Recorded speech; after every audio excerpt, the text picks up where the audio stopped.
పెట్టారా?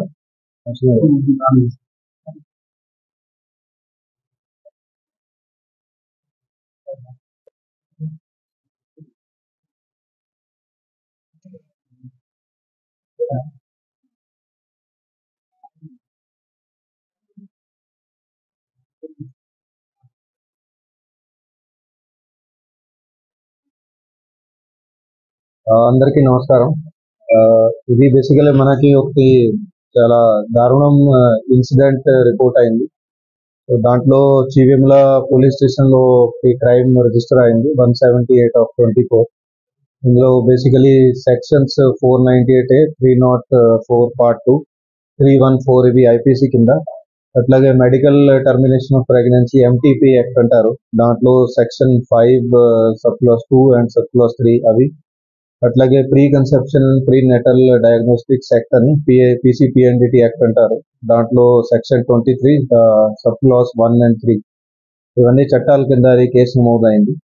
సో బేసికల్గా అది ఇందులో డీటెయిల్స్ ఏమున్నాయి అంటే ఇందులో ఎవరైతే కంప్లైనెంట్ ఉన్నారో ఆయన పాపకి ఇంతకుముందు ఈ కేసులో అక్యూజ్ ఎవరైతే ఏమనున్నాడు హరి సింగ్ అని ఆయనతోటి పెళ్లి చేశారు 2019లోని. సో ఆ పెళ్లి తర్వాత వాళ్ళకి 2 పాపాలు పుట్టారు, ఒక 4 years, ఒక 2.5 years. తర్వాత అమ్మాయి థర్డ్ టైం ప్రెగ్నెంట్ అయింది. సో అప్పుడు రిలేటివ్స్ ద్వారా బాగా ప్రెషర్ పెట్టడం జరిగింది, అట్లానే హస్బెండ్ ద్వారా కూడా చాలా ప్రెషర్ పెట్టడం జరిగింది. బట్ ఆల్రెడీ 2 పాపాలు ఉన్నారు, మూడోది ఖచ్చితంగా బాబు కావాలని. సో అట్లాగే ఆమెకి బెదిరియడం రకరకాలుగా దట్ వేరే పెళ్లి చేస్తాము, అబ్బాయికి వేరే పెళ్లి చేసుకుంటాము, ఖచ్చితంగా బాబు కావాలని.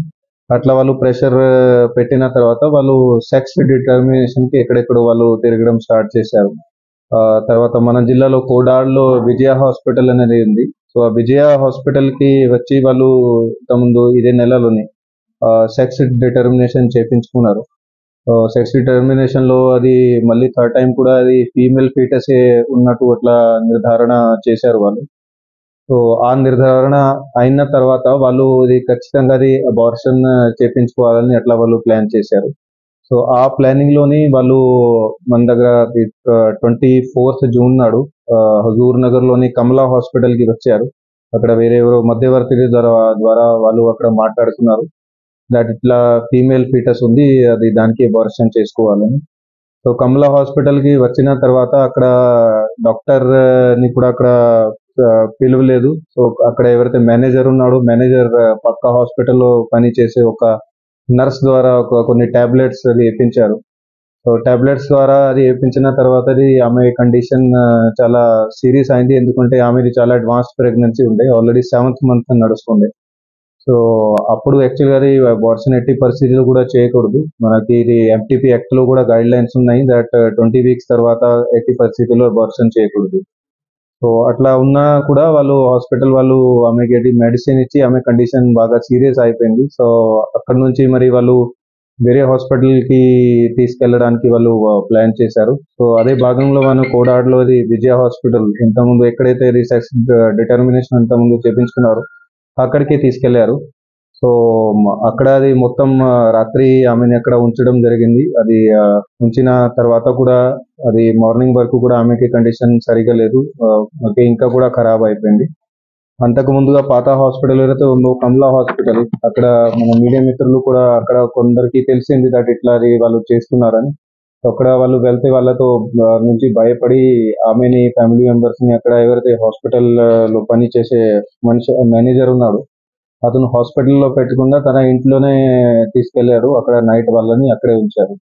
కానీ అది కోడాడ్ విజయ హాస్పిటల్లో కూడా అది ఆమెకి కండిషన్ ఇంకా ఖరాబ్ అయిన తర్వాత ఆమెని ఎక్కడి నుంచి తీసుకెళ్లాలి, వేరే హాస్పిటల్ కి తీసుకెళ్లాలని అక్కడ వాళ్ళు రెఫర్ చేశారు. సో ఆ భాగంలో అది ఫ్యామిలీ మెంబర్స్ రిలేటివ్స్ ఆమెని ప్రశాంతి హాస్పిటల్ ఖమ్మంకి తీసుకెళ్లారు. అక్కడ వాళ్ళు చెప్పారు దట్ ఇక్కడ ట్రీట్మెంట్ జరగదు, ఇది చాలా సీరియస్ ఉంది, హైదరాబాద్ తీసుకెళ్ళాలి. అక్కడ నుంచి వాళ్ళు బయలుదేరారు. మధ్యలోనే ఆమె బీపీ పల్స్ చాలా డౌన్ అయిపోయింది. తర్వాత వాళ్ళు ఇక్కడ రామమూర్తి హాస్పిటల్ సూర్యాపేటకి తీసుకువస్తే అక్కడ అన్ఫార్చునేట్లీ ఆమె అక్కడ వచ్చేటప్పుడే చనిపోయింది. చాలా బ్యాడ్ ఇన్సిడెంట్ ఇది మనకి రిపోర్ట్ అయిన తర్వాత ఇందులో కేసు నమోదు చేసినాము. సో దాంట్లో దర్యాప్తు కూడా మొదలు పెట్టినాము అన్ని కోణాల నుంచి. సో దీంట్లో బేసికల్గా ఇప్పుడు కొందరిని అక్యూజ్ని పట్టుకోవడం జరిగింది. వాళ్ళ డీటెయిల్స్ చెప్తాను. ఫస్ట్ అక్యూజ్ మన దగ్గర హరి సింగ్ అని ఉన్నాడు. ఆయన ఎవరైతే ఇది లేడీ చనిపోయిందో ఆమెకి హస్బెండ్ అవుతాడు. అట్లాగే సెకండ్ అక్యూజ్ ఎవరైతే ఉన్నాడో ఈయన పేరు ఖమ్మంపతి గురువయ్య. ఈయన అది విజయ హాస్పిటల్ మెయిన్ డాక్టర్ గా ఉన్నాడు. ఇతనే బేసికల్ గా ఫస్ట్ గా సెక్స్ డిటర్మినేషన్ చేశాడు. తర్వాత అది అబార్షన్ లో కూడా మొత్తం ఈయన పార్టిసిపేట్ చేస్తున్నాడు. ఈయన ప్రస్తుతానికి అబ్స్కాండింగ్ ఉన్నాడు, మనకి ఇంకా దొరకలేదు. థర్డ్ అయిన షేక్ కాసిం అని ఉన్నాడు. ఈయన న్యూ కమలా హాస్పిటల్ అనేది ఉంది హజూర్ నగర్ లోని. ఈ హాస్పిటల్ కి వీళ్ళు ఫస్ట్ గా తీసుకువచ్చారు ఈ లేడీని. ఇక్కడ ఫస్ట్ వీళ్ళే అది టాబ్లెట్స్ ఇచ్చారు. అది కూడా ఏం డాక్టర్ సలహా లేక అడ్వైస్ లేక అది వీళ్ళే టాబ్లెట్స్ ఇచ్చారు. తర్వాత అక్కడ నుంచి తన ఇంటికి కూడా ఈయన పెట్టుకున్నాడు. ఫోర్త్ అనేది దేవరకొండ దేవరకొండ రాణి అని ఉంది.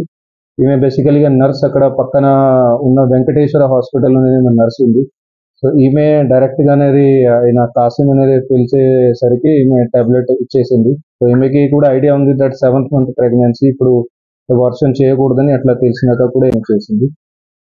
తర్వాత ఫిఫ్త్ అక్యూజ్డ్ గోపాలని పార్టిసిపేట్ చేశారు. వీళ్ళకి మధ్యవర్తిగా కూడా రోల్ ప్లే చేశారు. వీళ్ళు 7 మెంబర్స్ కాకుండా ఇంకా కూడా కొందరిది రిలేటివ్స్ ది ఎవరెవరిది ఏమేమి పాత్ర ఉంది, ఎవరెవరు ఎట్లా ఎట్లా ప్రెషర్ పెట్టారు, వాళ్ళది కూడా విచారణ చేస్తున్నాం. అట్లాగే రిలేటివ్స్ కాకుండా ఇంకా వేరే కూడా ఎవరైనా ఇందులో ఇన్వాల్వ్ ఉంటే వాళ్ళది కూడా విచారణ చేసి వాళ్ళని తొందరగా అరెస్ట్ చేస్తాము. ఈ ప్రస్తుతానికి మనం ఇది 6 మెంబర్స్ ని అరెస్ట్ చేసి ఇప్పుడు కోర్టు ముందు ప్రొడ్యూస్ చేస్తాము. సో బేసికలీ అది పబ్లిక్ కి ఒకటి విన్నపం తెలుపుతున్నాము. ఏమంటే అది ఎట్టి పరిస్థితిలో గర్భ నిర్ధారణ చేయకూడదు. అది PCPNDT యాక్ట్ కింద బ్యాండ్ ఉంది. అది దాంట్లో ఇద్దరి మీద కూడా అంటే ఎవరైతే హాస్పిటల్స్, స్కానింగ్ సెంటర్స్ వాళ్ళని కూడా బ్యాన్ చేయడం జరిగింది. అట్ ఎట్టి పరిస్థితుల్లో చేయకూడదు. అట్లాగే ఎవరైనా ఫ్యామిలీ మెంబర్స్ చేపిస్తే వాళ్ళ మీద కూడా శిక్ష ఉంటుంది. సో ఇది 2 రకాలుగా దాంట్లో ప్రొవిజన్స్ ఉన్నాయి చట్టంలో. అట్లాగే medical termination of pregnancy act లో కూడా ఉంది దట్ 20 వీక్స్ ఎప్పుడైనా దాటితే ఎట్టి పరిస్థితుల్లో అబార్షన్ ఇది చేయరాదు. మీరు కూడా అది పేపర్లలో మీడియాలో చూసి ఉంటారు దట్ ఏదైనా అడ్వాన్స్ ప్రెగ్నెన్సీస్ ఉంటే కేసు సుప్రీం కోర్టు దాకా కూడా వెళ్తారు. అక్కడ సుప్రీం కోర్టు మరి డైరెక్షన్స్ ఇస్తారు మెడికల్ బోర్డ్ కి కానీ హాస్పిటల్ కి కానీ. ఆమె మొత్తం సిచ్యువేషన్ అనలైజ్ చేసుకొని, ఫర్ ఎగ్జాంపుల్ మన దగ్గర రేప్ విక్టిమ్స్ ఎవరైతే ఉంటారు, సిచ్యువేషన్ అనలైజ్ చేసిన తర్వాత అంత అయిన తర్వాత అప్పుడు సుప్రీం కోర్టు పర్మిషన్ ఇస్తుంది. ఇదంతా సీరియస్ ఉంటుంది. కానీ ఇది ఈ కేసులో చూస్తున్నాము, ఇది హాస్పిటల్స్ రకరకాలుగా చాలా క్యాజువల్ గా మరి వచ్చింది 7th మంత్ అడ్వాన్స్ ప్రెగ్నెన్సీలో వచ్చిన కూడా డైరెక్ట్ గానే టాబ్లెట్స్ ఇచ్చి అబార్షన్ స్టార్ట్ చేశారు. వాళ్ళ అందరి మీద కూడా అది కఠినంగా శిక్ష చేస్తున్నాము. అట్లాగే వాళ్ళకి ఖచ్చితంగా కఠినంగా కక్ష పడేటట్టు అది కూడా ఎన్ష్యూర్ చేస్తాము. ఈ కేసులో మనకి ముఖ్యంగా అది మన ఇక్కడ సూర్యాపేట DSP రవి ఆధ్వర్యంలో చాలా మంచి వర్క్ చేశారు.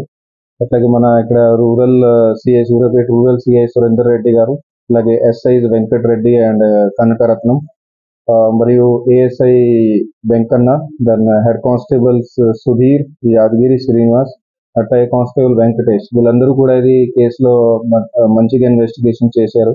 ఇంకా ఇన్వెస్టిగేషన్ పూర్తిగా కాలే, ఎందుకంటే ఇందులో చాలా డీటెయిల్స్ ఇంకా కలెక్ట్ చేసేది ఉన్నాయి. అవి కూడా అన్ని కూడా తొందరగానే కంప్లీట్ చేస్తాము. అట్లాగే పబ్లిక్ కి కూడా విన్నపం ఉంది మీ మాధ్యమం ద్వారా ఒకటి రిక్వెస్ట్. ఇంకోటి తెలుపుతున్నా ఏంటంటే ఎక్కడ కూడా ఇలాంటివి జరుగుతుంది దట్ ఇది స్కానింగ్ ద్వారా అది సెక్స్ నిర్ధారణ అట్లా చేస్తున్నారు, లేకుంటే నిర్ధారణ అయిన తర్వాత ఎక్కడైనా అబార్షన్ కి అది జరుగుతుంది. మీ దగ్గర ఇన్ఫర్మేషన్ ఉంటే ఇమీడియట్లీ మాకు ఇన్ఫార్మ్ చేయండి. మేము చట్టపరంగా కఠినంగా శిక్ష వాళ్ళ మీద తీసుకుంటాము. ఈ హాస్పిటల్స్ ఏదైతే ఇంతకుముందు నేను చెప్పినానో ఆల్రెడీ ఇక్కడ అడ్మినిస్ట్రేషన్ ద్వారా అవి కూడా సీజ్ అయినాయి. సో ఇంకా కూడా ఫర్దర్ ప్రొసీజర్ ఏంటో అవి కూడా మీకు తెలుసు. Thank you.